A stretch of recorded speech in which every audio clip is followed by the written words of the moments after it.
looks like we had a small mob on this one. Yeah. Wow, holy cow. Only two. Well, only two. Okay, I don't know which two. Rhonda. Okay, so Rhonda Kuiper and Barbara Glassford Johnson are going to handle what was put together by this mob.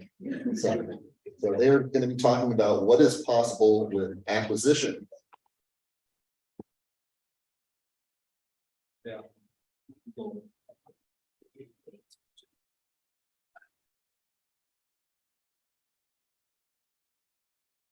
Okay, so my name is Barbara Glassford Johnson. I am from Bedford Public Library in Bedford, Texas.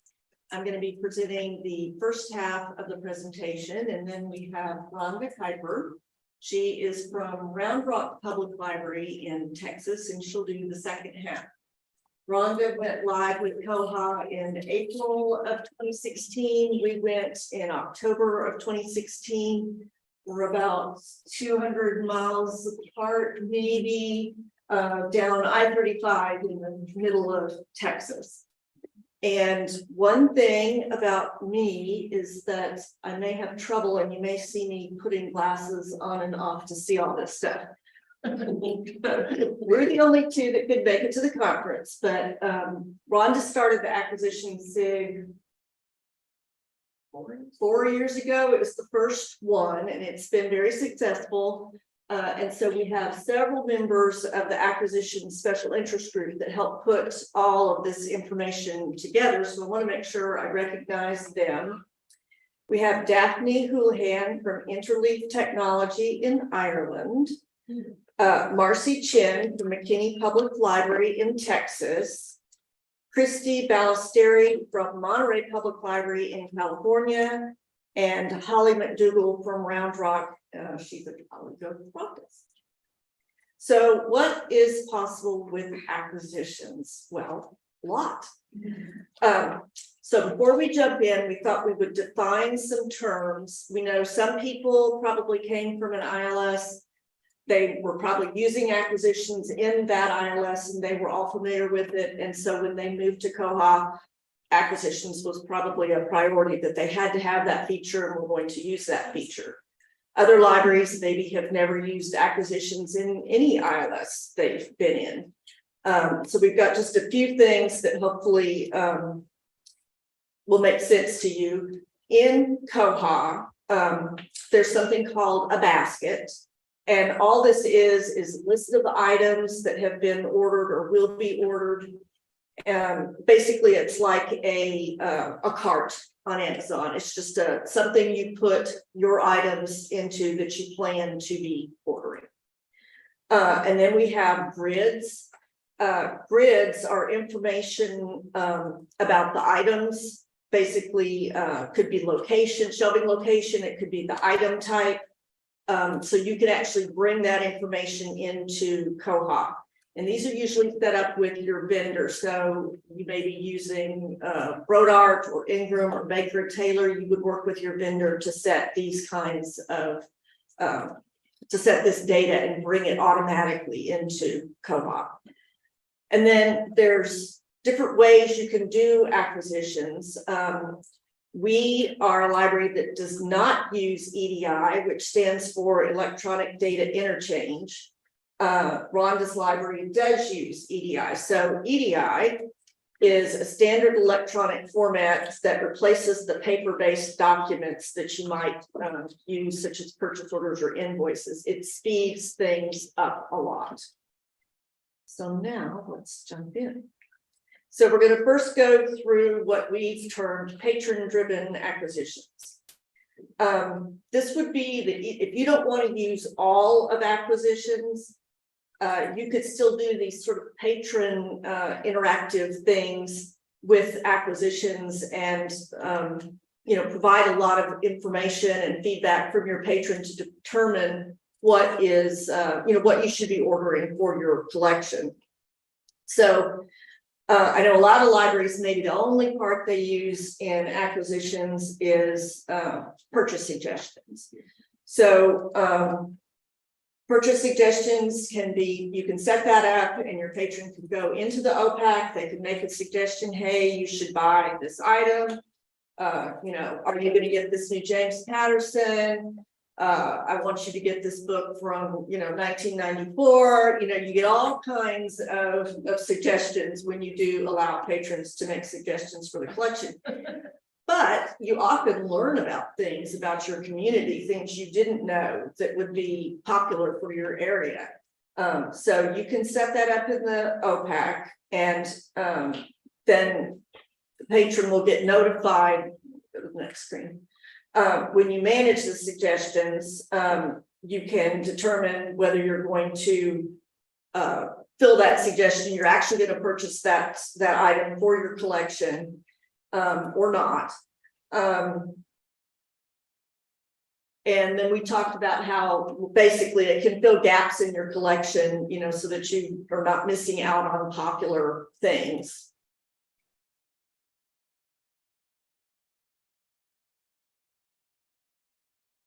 And so here's just a screenshot of the suggestions, one particular suggestion. Staff can review that suggestion, approve it.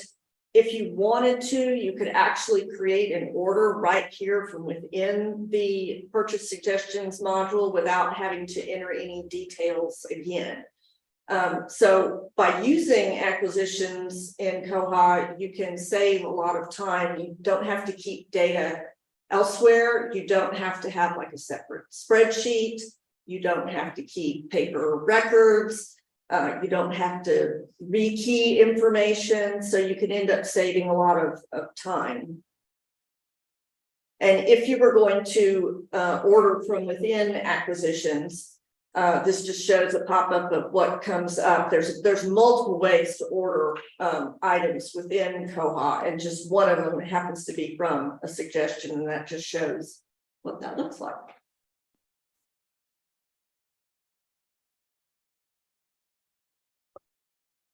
And then if you are doing,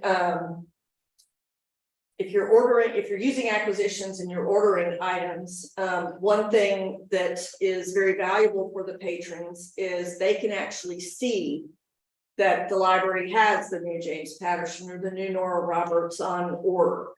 And then we have ours set up so that it gets a status of when it's on order, and when we receive it, then it gets a status of in processing. So patrons can actually see that that item is moving along. You know, if they've ordered it, glad they know that this is something that we're going to want, and now it's moved into in processing, and maybe it's about ready for me to check it out. And then if you decide to, you can set this up so that patrons can place the holds. So we have our library set up that way. We'll order our materials, and maybe as soon as those materials get into the OPAC and the patrons see it, I've seen holds get placed within hours, you know, a day, a week, you know. So I think there are people who have like alerts or something to know when some of this stuff is ordered and it gets on a, you know, hold list starts automatically, it seems like. Another thing that patrons are basically informing you with is the holds ratio. So this is built into Koha, and you can go to this area and see the titles that you have, the number of copies you have, and what is the ratio of the number of holds. So then it will predict to you the number of copies that you probably should order. So you may have ordered, this happens to us, something will hit the bestseller list that was sort of not expected. It's not something you figured would end up on the bestseller list, and all of a sudden it's on the bestseller list. We ordered one copy because we didn't think it was going to be that popular. And then all of a sudden it's on the talk shows. It's, you know, it's really popular, and we look and it's on our holds ratio, and it's like, you know, 20 people are in line for this one copy. So it tells us, well, you better be ordering some more. And we want to pay attention to that information because we don't want patrons to have to wait too long for this stuff. So this is a really good place to check. We check this regularly to make sure that we're really fulfilling that interest that our patrons have.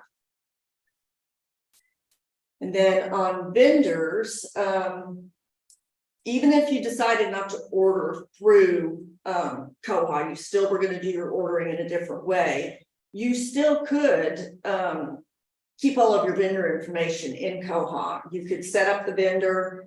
You could have, it would be one central place that you could store, the vendor address, the contact information, the discounts you get from that vendor, so that you wouldn't have to keep that in a separate spreadsheet. And so this just kind of shows you what a typical vendor looks like with there's several sections in there. And then let's see. Okay. One of my favorite things about Koha acquisitions, and this would be if you actually started doing your orders in Koha. So here's a screenshot of the acquisitions home screen. And it basically is a summary of all of your activity that's going on in acquisitions. Sometimes I have to dig deeper, but this is a really good place to go to find out, where are you in your budget?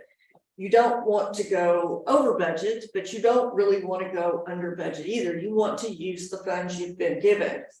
So here you can see that you've got your budget, you've got different funds set up under that budget, and you can set up the funds as broadly or specific as you want. You could have a fund just for books and media. You could have funds that are adult versus juvenile. You could have it by format. So maybe you have books, DVDs, audio, large print. You could get really specific. We have not only just adult fiction, but we have adult mystery, adult romance, inspirational. So we're doing it by genres because we have different selectors that actually do those particular collections. You could set it up if you wanted your Deweys to be like the 600s to the 699s. Maybe you have a selector and that's their responsibility. So you can set this up in any way. It's very versatile. And then next. So once you're actually ordering in acquisitions, you can click on different places on that acquisitions home screen. So when you order, you've got your budget, and then when you order, it's going to encumber your funds. So basically it's going to take those funds and say you've committed these to be paid to the vendor. And then when you actually receive materials, it will unencumber those funds and then move those funds to the spent column. And then that will adjust the total amount available for what you've got left. So on this screen, there are links where you can click on, this one was, let's see, you can click on the ordered column. And when you do that, you see all of the items in, so say I've got my mystery. If I click on the mystery, it will show me all of the titles for that fund that have been ordered so far that year. And the same thing would happen is if I clicked on the column, so I've got, that would be if I clicked on the ordered column. So now if I click on that amount in the spent column for my mystery, I'll see everything I've spent for that year. And you can see, you'll get the information of, like on the orders, you'll get the information of when you ordered it, how many copies you ordered, and the expected cost you're going to pay out. After you've spent the money, if you click on that, you'll see the date received, the copies received, and the actual amount you did spend, because sometimes what you got encumbered may be different than what you actually end up paying.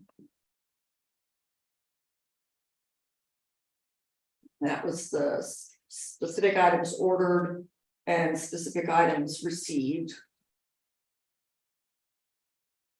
And then budget tracking. So in order to use koha acquisitions, first thing you do is create a budget.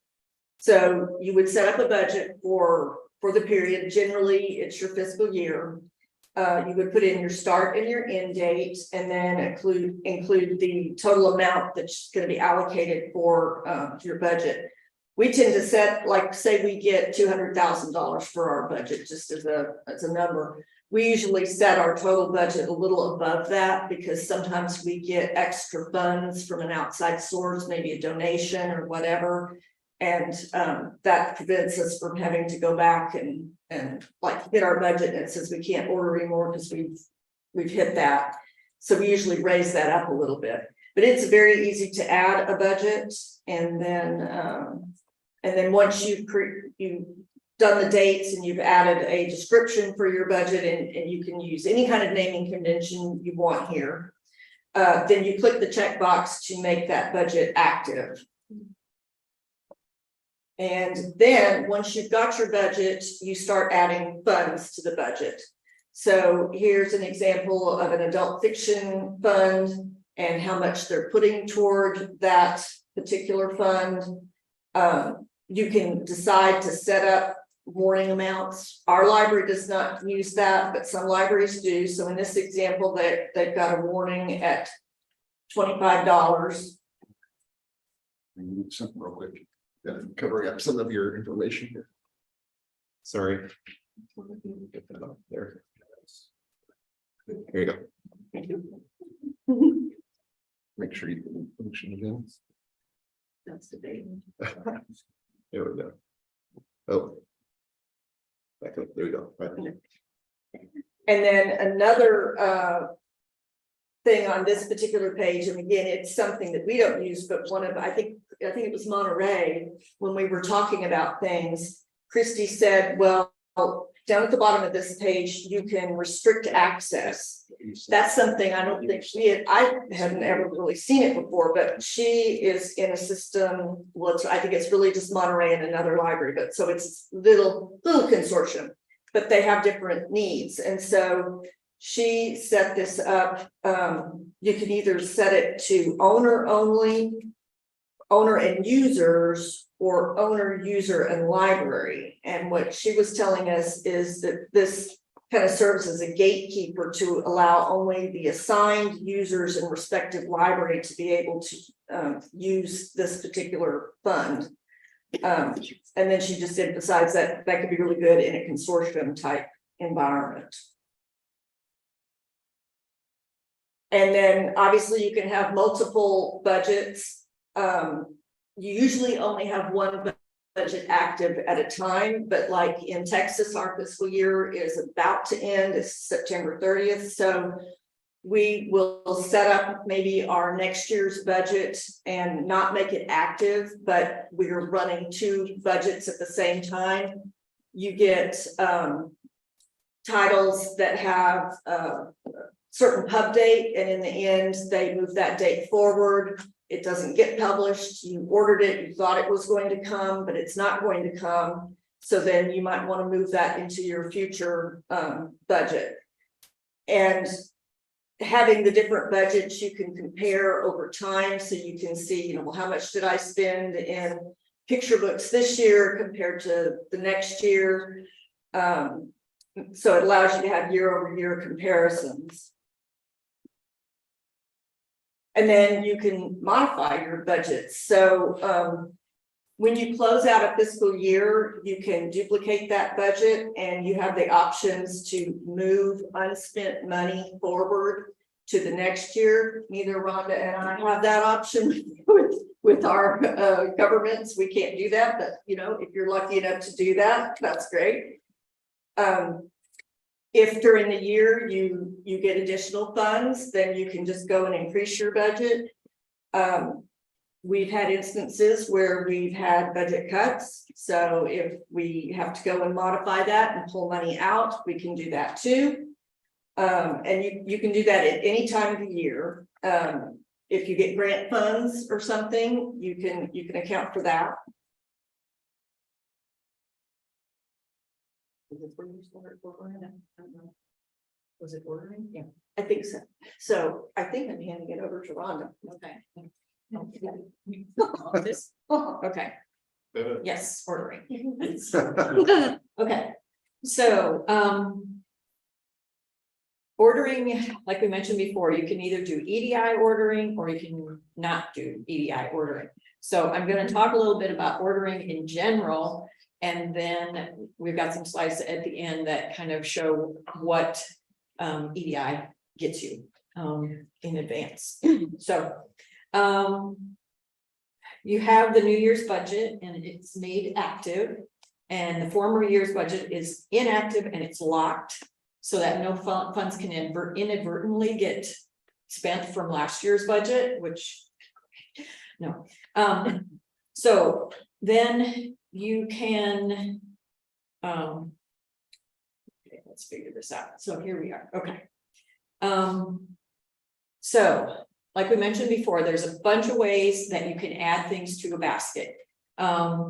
So you can import, you can create a list or a cart or whatever your vendor calls it on your vendor site, download that, and then upload it into Koha and populate your basket that way. That's probably the quickest, most efficient way. Rumors are there's going to be even a more efficient way, but I'll just leave you with that teaser.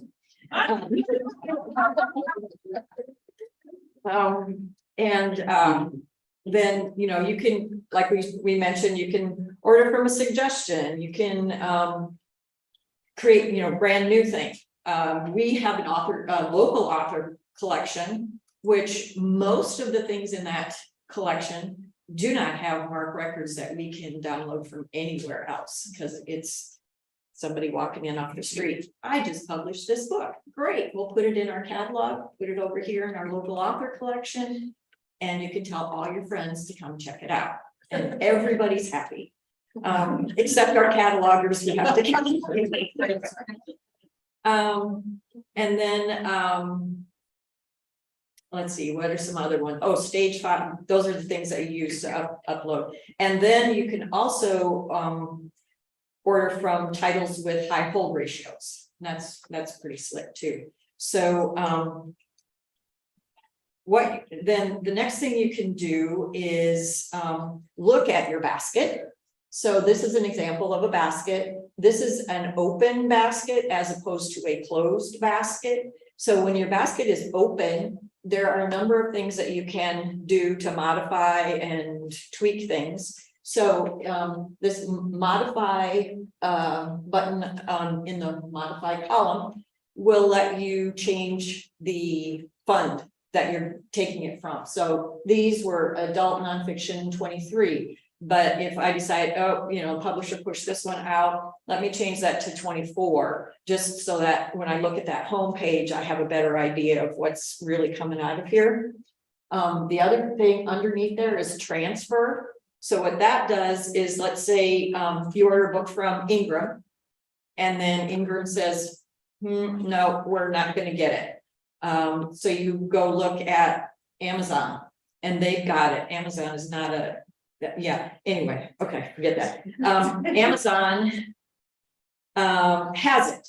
So what you can do is click on that transfer button and transfer it into your Amazon basket and order it from Amazon instead. So you don't have to delete it from here, retype it all in here. You can just transfer it over, which is very slick. Over here, under the cancel order, you can just cancel the order. So every month we get the little list of, especially like Midwest Tape there for a while. We would get things, nope, that's not coming. Nope, that's not coming. You can just cancel from here and it will remove the record from your OPAC. And this last one down here, it says can't cancel order and delete catalog record. What that usually means is somebody put a hold on it in the meantime. And just for developers' information, on the invoices, it actually says there's an old item hold on this thing. It would be great if it said that there too, but just letting you know. So yeah. So you need to go into that item and remove the hold before you could delete it. And we often will just email the person and say, sorry, that item isn't gonna happen. So then I said, open basket, close basket. So this is a closed basket. As you can see, there are far less options for modifying it once it's closed. You can reopen a basket. You've done it many times and go in and tweak things. What this does is, if you're curious, you know, how much of this basket is, I'm just realizing now that we didn't show the screen where you can go into a vendor's record and see all the baskets that you've got open for them. And you can know, okay, there's one item from this basket back in January that hasn't come in.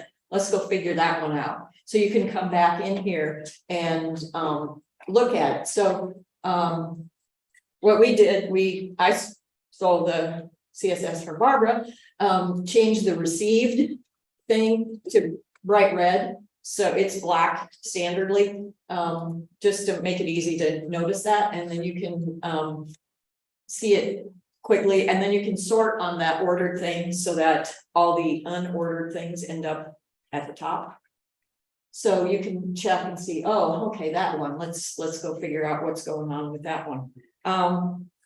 So that is very quick and easy to follow up on that. And then you can also have baskets that are standing order baskets. So if you have things that you get like a volume every month or every 6 months or something like that, and you constantly are ordering that, you can create a standing order basket, and that will have, you can put the items in there that you're going to be ordering, and then when they come in, you can receive them. But the basket will always stay open. You can actually receive on a standing order basket that's open. So kind of the one exception. And then it will show you both the item that's received and the item that's waiting for the next thing to come in. So you'll see in this example, I went to a test server to do this one because we don't use standing order baskets, but you can see that the Journal of American Medicine, does this thing have a easy what's in it? Okay. You can see the Journal of American Medicine here. That's what I put in there the first time. And then I received one copy of the Journal of American Medicine down here. And you can see that it's received, and but you'll be able to track things that way and see, you know, okay, all the JAMA stuff is coming in and we're getting, but you never have to close the basket. You don't have to go and open it, close it, open it, close it. It just leave it like that. Then one thing that I think is really handy, because I'm a acquisitions geek or whatever, but is this thing right here, acquisitions details. So we've got this dark matter novel, and first of all, this is a setting in the preferences and the system preferences that you need to turn this on in order to see this acquisitions tab. Otherwise you won't see it, but all your staff can see this once it's turned on. And you can come in here and see, oh, we've ordered 3 copies of this. And you can see under the holdings thing, we've only got 2. So one of them disappeared or died or something. And then you can see in our cryptic, you know, this right here, this HHR thing, high hold ratio. That's why we bought another copy, because there was a lot of holds on it. You can see, you know, originally we bought it in 2016, and then for some reason in 2023, all of a sudden it's popular again. They're probably making a Netflix movie about it or something. I don't know. But so I use this tab just looking at stuff where, when did we order this? How many did we order? I think that's really useful. So I just wanted to highlight that. So now I'm going to go into receiving and invoicing. Again, this will just be kind of the standard receiving and invoicing, and then we'll look at, yeah, we're doing good on time. Okay, so what you can do is, so I went in and entered Ingram, and it showed me, pardon me, all the, there's a little button that says receive orders or something like that you click on, and you'll get this thing. It shows you everything that is in a closed basket that has not been received. So things that are waiting to be received. So it'll show you everything that's out there. So what you can do up in the search box that's highlighted, type in the title of the book that you're looking for. It will show you only things that match that title. Then you can go in and click receive over here, and specify, if you've ordered 4 copies and you only got 2 in, you can just receive the 2 that you've got in, and the other 2 will be hanging out there for when the other 2 come in. And then yeah, and that's pretty much the receive operation. So you do that for each item, you update that. The wonderful news for non-EDI people is, let's see, I didn't put the bug number, but I think it's an 8,000 number. It's an oldie. It was really old. 8179. Okay, we know. So in 2305, you'll be able to receive multiple items in one time. The non-EDI libraries are very excited about this. So you just basically go through that same little process, but you can select, everything that came in, check, and then it'll immensely speed up the project. So that's really cool. The other thing you can do with everything digital and all in one place is, have you ever had to find a title on an invoice? It's fun if you've got paper. So I still remember going, okay, let's scan all of these paper invoices until we find what we're looking for. If you have acquisitions, you don't have to do that anymore. So you can, so in this particular example, I entered the vendor because it was a book, an adult nonfiction, so I'm pretty sure that that's where it was going to be. And I just entered the title of the book that I was looking for, Demon Copperhead. What that shows me then are the 2 invoices that we ordered Demon Copperhead on. And you can see that in the top one, we received 1 copy of Demon Copperhead, and in the other one, we received 2 copies of it. So it just makes that kind of process, that activity much easier. And then you can also see that there's open invoices and closed invoices. So you can pick, what you want to look at. And then what I did was clicked on the invoice, one of the invoices, the number up there, to see the items, actual items in the invoice. So this is what the electronic Koha invoice looks like. And you can see that we received 3 items on there, one of which was Demon Copperhead. And you can see the date that it was shipped. You can see how much we paid for it. You can see which fund it was charged to. All that stuff is right there, which you wouldn't be able, on the paper copy, you wouldn't be able to tell what fund it was charged to. All you would know is that you ordered it. So this gives you a kind of added benefit. Then, oh, yeah, so you can't, you can kind of see there's this modified fund thing where it's in the invoice. Before, if you had to modify the fund once it was received, like a couple years ago, it was painful. You had to open things and close things and move things, and it was not fun.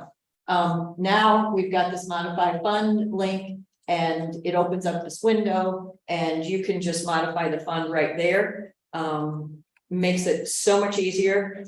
You know, with the drop downs, sometimes you're off by one, you know, instead of charging it to adult nonfiction, it goes to, you know, whatever's next on the list or whatever. And you don't catch it until you've actually received it. And the collection developer is like, I didn't buy this, you know. So, and then you can also modify statistic 1 and statistic 2. Those are fields that you can link to an authorized value. You can create your own authorized value if you want to give more information about the item. So I'm toying with that right now. I guess there's a something coming out in 2311 that will even make those statistic things more useful. So watch for that. And then this is under, let's see, there is a really tiny little button here that you got to push to get this laser. So under acquisitions, there's late orders. So what you can do when the default, which took me a minute to figure out. So up here, I've got 120 days. The default is 0. So when you open this late orders thing, it takes forever to load, first of all. And then it shows you everything that is in a closed basket, everything.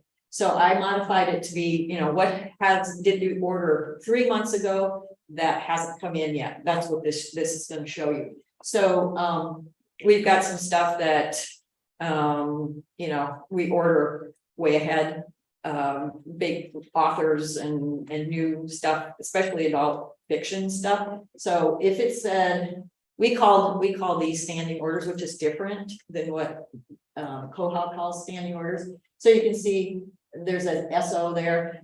When I see that, I'm like, you know, I don't, it's probably not published yet. That top one though, is something that went to the bindery and we still haven't got it back. So that was one that I kind of chased around and figured out that it never got published. So that one's now gone. But, and this is, when you do this search, you can also limit by vendor over here. And only the vendors that have items in this list are going to show up. So you can kind of see who the offending vendors are as well. So that one is kind of fun. So now we're going to look at EDI, which is electronic data interchange. Now there are some, we just kind of wanted to highlight some of the benefits of this. So it streamlines the ordering and invoicing tasks in Koha, very much so. Automatically receives items when invoices come through.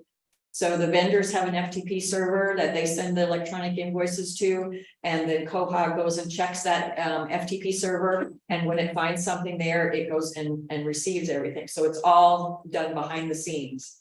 It updates prices if the order didn't reflect the correct discount that you're getting from the vendor.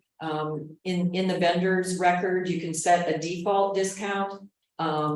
And for us, with Ingram, we've got a state contract.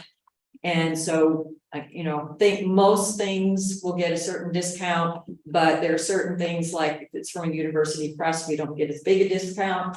So the order number might be a little bit off. So when it comes in, it corrects. Oops. Okay. Person 3 that's done it. So it will update the correct order price and then do the spent on that. Less room for human error and typos. The one thing we wanted to make you aware of is that EDI can be a challenge to set up, because there's a lot of interaction with your vendor and getting things just right. But it's worth it in the long run. And so I'm going to go into the slides here, and you're going to see the term EDI and you're going to see the term edifact. basically the difference between those two terms, according to Google, is geography. EDI is a North America term. EDIFACT is Europe, Asia, Asian-based term. So I just don't want that to throw people off. First thing that you do is set up that FTP server with your vendor. You work with your vendor and they will give you all kinds of, passwords and things like that, and locations, and you will enter that into your EDI vendor stuff. Bywater can help you with that if your support. I think there's a charge to do that. Not anymore. Okay. You can do that, get everything set up. Then the next thing that you do, so there's, like we mentioned before, there's a number of ways to get stuff into your basket in Koha. And you can see this example here. So do grids, set up grids. It so much saves your life. I know, Benjamin, you helped us back in the day get this all set up too. But this is a lifesaver here. And you can see, all the stuff is filled out. So this is an example from McKinney. So we can see the Roy and Helen Hall Memorial Library gets filled in ahead of time. Their collection code gets filled in, their fund gets filled in, their budget code, the price, all that stuff gets filled in ahead of time. When you load stuff into the basket. Can I add one thing here? Sure. So the other thing that this does is it makes it a lot easier for selectors. So when the selector goes in to order stuff. So this makes it a lot easier for selectors to allocate the budget. When the selector goes in and orders from Midwest Tape Rayburn or whomever, they identify this branch or this item type or this collection or whatever you're using. And then that information comes through here. It automatically gets put into the item record. So it's also not just easier for you receiving it, but it's easier for your selectors when ordering. Yep. Yes, very true. Because they can identify which branch they want each, if they order 5 things, they can identify which branch and how many they want to go to each branch. And it just makes life a lot easier. Okay,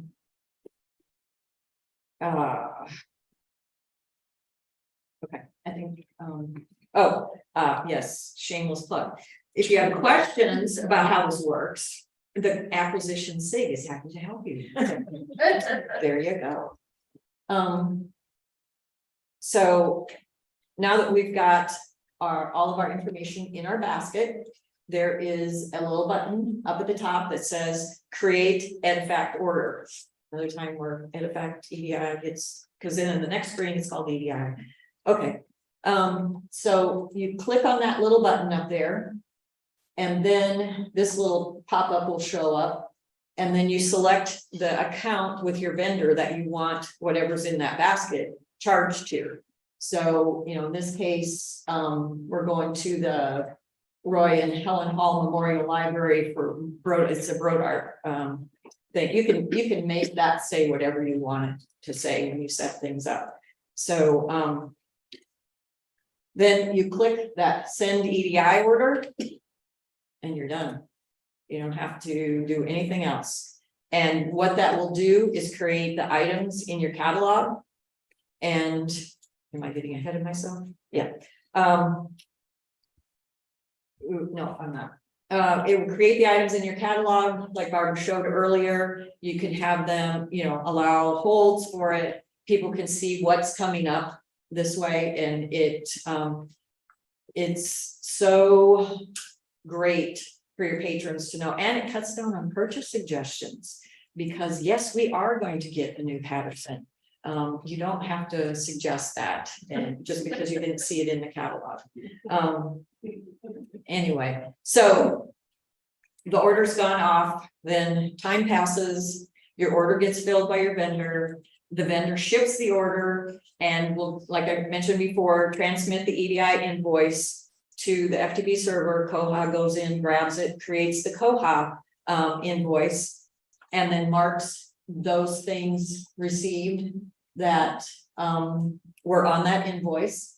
And then depending on how you have your grids set up, they can change from ordered status to in processing or whatever you want it to do. So that's very helpful in getting just streamlining the whole process. And then you can set up your EDI invoices to automatically close or not, depending, if you want to verify it before you close it, that's good. We have a report that Bywater wrote for us that we run every day on all the invoices that came in the day before or that morning, can't remember which. And then we verify that the numbers that we see on the electronic invoices match the ones on the paper invoices, just as a sanity check. Because Ingram will email us the paper invoices. And so we just do a little sanity check because every once in a while there's a hiccup and we like to catch it early on. And then if you're really curious, you can actually see the exact EDI messages that get sent and received. So this one, you can see there's 3 ordered messages and 1 invoice message. And you can look at those and it's really an adventure in decoding. I don't know what, yeah, you can brush up on your spy skills. I don't know. And see that we decided not to show any of the messages because we didn't want to scare anybody. So we just left it at this. So questions? 10 minutes. Okay, we got 10 minutes. My shameless plug, once a month, the koha-US acquisition SIG meets to talk about new features, discuss workflows, imagine new developments, and help troubleshoot problems. So you can join us on the 3rd Tuesday of the month in Zoom land, and the link for the Zoom, it can be found on the koha-US calendar. And those are the times and stuff. Yes, I have a question. Christopher Brandon. I know nothing about acquisitions, but I wanted to know, I have 2 questions. First, can EDI be set up and turned on and still do things the old way? Or do you have to use EDI once you turn it on? No, it's vendor specific. Okay. So we have. Transition is fairly smooth. Yeah, yeah. So, like we have Ingram, Midwest Tape and Find a Way set up as EDI vendors, but then we have Rainbow Books doesn't do EDI, Amazon doesn't do EDI, Bound to Stay Bound doesn't do EDI. So we have those vendors, but it's very vendor specific. And even with Ingram, we can still order the old fashioned way. It's just painful. What about the others? I mean, like if we turned it on for a vendor and some certain libraries didn't want to use EDI, they wanted to still do it the other way. Can they still do that? I think so. Okay, Yes. okay, perfect. The other question I had harkens back to purchase suggestions. Has there been any change in if somebody requests something and you do a purchase suggestion? Has there been anything to look into if you're setting this up based off of a purchase suggestion that it'll place it on hold for them, or you still have to manually do that? Still have to manually do that. There is a bug out there, which I don't know what the number is. I think it's 19358. Now it cares. Yeah, and yeah, it's one we've been interested in because that's the #1 request we have from patrons that make purchase suggestions is why am I not the first person on hold for that? So we do want that feature. We're also a little scared of maybe how we think some of our patrons may think that's like a hold type thing.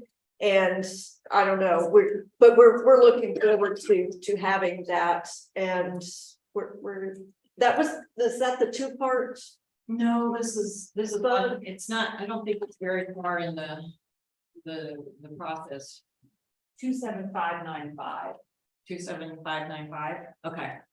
Yeah, and that was the one, I think it actually started out to be connecting EDI and purchase suggestion, because they don't talk to each other right now. The 19358 is that one. Okay, 27595 is table for patrons not accepted. Oh. For suggestion. okay, so there's two. Yeah. Okay, yeah, so, yeah, those are enhancements that we'd like to see, because right now, if you are non-EDI, you can connect an order to a purchase suggestion so that the patron will get a notice when it has been ordered, when the item has actually been ordered, and they will get a notice when it has been received.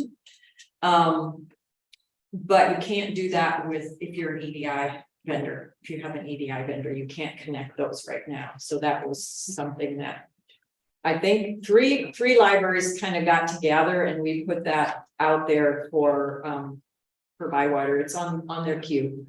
Yeah. It's like, yeah, so it's in the works. Sarah.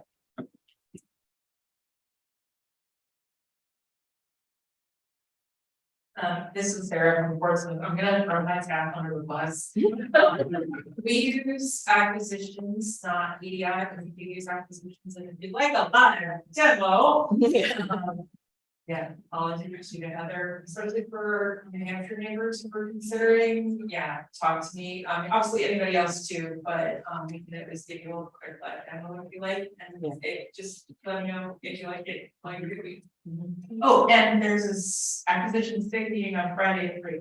Yes, yes, today at the conference. So we are always open to, new people that are thinking about it, because those of us that are pretty regular really are advocates of the acquisitions module, and it is free. You don't, most proprietary vendors, you have to pay big bucks to get the acquisitions module, and it's free with Koha. So try it.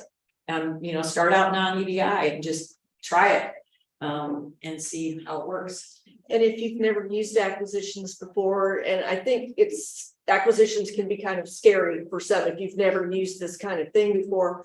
If you happen to have a test server, you could always try things out on that side. And even if you don't have that, you could probably go spin up a sandbox and start putting data in, create some vendors, create your budget, bring some records in, and just get a feel for, what happens, and see how, the money goes into and shows that it's been encumbered, and then, receive some stuff, and then you'll see it's been spent, and you'll see your budget changing, and start to get a feel for how it all kind of works. And you can do away with a number of spreadsheets when you start using this module. Rhonda mentioned a shortcut earlier. There's a bug in the community. It's 34355, which automates smart record ordering process, which if you order from a vendor, numerous vendors, Baker and Taylor, and the Midwest Tapes, you can essentially one-click those records over to an SFTP site, and then Koha will run a cron job to grab those records and bring them automatically to acquisitions. Mm-hmm. Wow. That saves many little times. Yeah, what saves many. Yeah. It'll save time. Yeah. Oh, Yeah. wow. Yeah. Yes, because now you create the basket or list or whatever, then you download it, and then you upload it, and then you What was the number again? 34355. so yeah.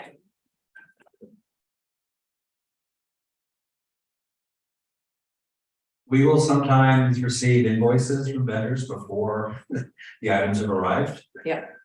One of the things you mentioned was items are automatically received. Mhm. With an EDI invoice. Yeah. So how do you manage We- that? A lot of faith. Yeah. So the actual process, I'll use Ingram as an example, and it's true for all of them. When they ship the box, they send the electronic invoice on the same day. Electronic invoices arrive faster than UPS boxes, just how it is. And so it's usually 3 days before they show up. So that's why when they come in, we go through the list and make sure that everything that's on the invoice is actually in the box, just to verify. And then we can also. Yeah, okay, then we can also, at that point, we can address it. We've been on this, 2016, so a number of years. We have not had a problem with that. I can, without taking off my shoes, I could count the number of times it's been. Yeah. Invoice. And you can set your EDI invoices to not automatically import, so they'll still get brought into Koha, but it won't process them, so that way you can wait until you receive the box. Check everything out and then press a button to receive it. Yeah. So that is the EDI option. Yeah, we just let him do it. Yeah, because we have not had a problem with that. What's the fun in automation if you don't let it do it? That's right, yeah. That, we're. I got it. Okay. Alright. Run, George. How big is commercial shipment that you're using EDI receiving? Oh. So, I mean, each invoice, in one day, we can receive 10 invoices. And the size of those invoices varies wildly from just a couple of things, well. Yeah, a couple of things to, we can have 100, 200 things in one shipment, ouch. One shipment. 100 items or 100 Yes. items? Yeah, items, I'm gonna go with items. Was there, I'm sorry, I'm gonna follow up with that. Was there a reason behind that question? Yeah. So I'm from a very large library system and we get our shipments in pallets. And so we've had some issue with the auto receiving because then we have to go back and unreceive because we'll be missing entire boxes of things from our shipments. And so having the option to not receive something on invoice, so we know that it's pending, we're waiting for replacement copies or the box to get shipped to us from the other library it went to. Is a big deal, and we get 3 or 4 pallets at a time often with hundreds of copies of titles.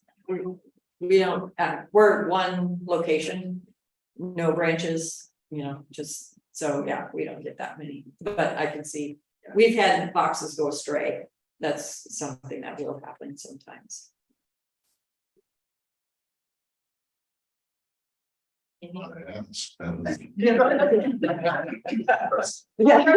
Public libraries in Maryland. I live there. Okay, are there any questions online before we? Nope. Great. I've been watching, there are no questions. All right. Okay. Thank you.